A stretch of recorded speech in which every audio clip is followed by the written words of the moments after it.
Yeah, certainly. My name is Tim Burton.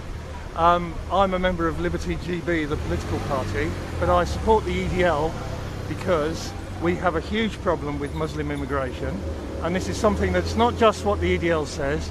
No less a person than the former Archbishop of Canterbury, George Carey, has said exactly the same thing. There's too much Muslim immigration, and it has brought with it a lot of social evils. What is it particularly about Muslim immigration over different religions? Okay, with Muslim immigration, the social evils that I refer to are not just things like Islamic terrorism, which is carried out by Muslims in the name of jihad and Islam. It's also the rampant anti-Semitism that causes thousands of Jews to flee from the country. It's the systematic sexual abuse of our young female population. It's female genital mutilation, which goes unpunished, even though there's tens of thousands of instances in the country that we know about. It's honour killings, which are committed by Muslims 91% of the time worldwide. It's the disproportionate welfare parasitism, 5% of the population, 40% of the welfare costs. It's disproportionate criminality, 5% of the population, 15% in our prisons.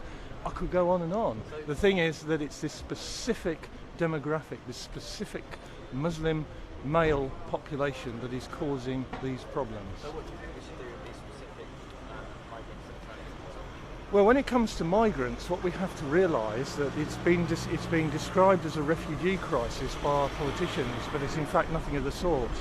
They cease to be refugees once they have left the war zone, and they've travelled through so many countries that the best thing you could say about them is they're economic migrants.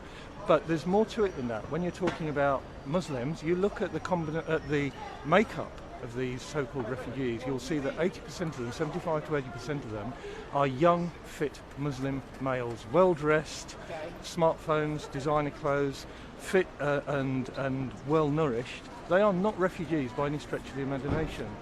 And because of the fact that Muslims, by and large, do not integrate and assimilate into our countries, their presence in European countries and in the UK in particular is really no more than invasion or colonisation.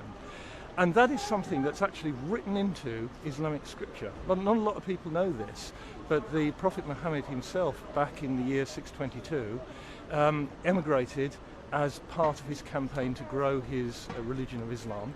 And it was considered so important that the entire Islamic calendar is based on that date from 622.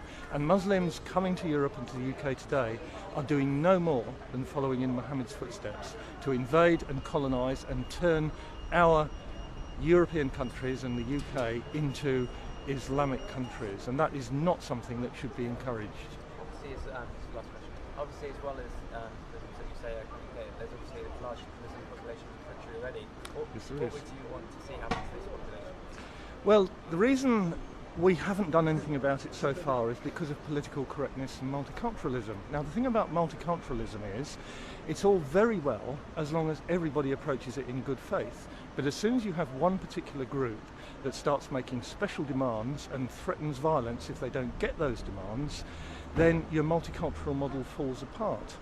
So I'd love to treat everybody as equals, but the problem is we've got this one group who is currently being given special treatment. And what we should be saying is, unless you fully subscribe to the multicultural model and not threaten violence at the first opportunity and make everybody else walk round on eggshells, then you as a group should be sanctioned. You shouldn't be treated as equals until you have learnt that violence as a first resort is not acceptable. Once Muslims get that message, then we can all live together in peace. But at the moment, Islam will not allow Muslims to live in peace as equals with the rest of us. It's written into Islamic scripture. I could quote chapter and verse, but the encouragement of Muslims to come to Western countries is not as equals, is not to assimilate and integrate. It's to invade and colonise and to eventually take over those Western countries. And that is what we need to be aware of. And then when everybody is aware of that, we can take appropriate action to say, no more of that. If you can't behave in the way that we expect you to in our countries, then we need to be taking steps. You could say, loss of citizenship, loss of voting rights, a sanction on welfare benefits. There's all sorts of things you could do, but first and foremost, to quote the words of Confucius, who said, "When in holes, stop digging," reportedly, the best thing to do is to stop Muslim immigration. And as I say, that's not just what the EDL have said. No less a person than George Carey, the former Archbishop of Canterbury, said those specific words in the Daily Telegraph only 10 days ago. All right, you're very welcome.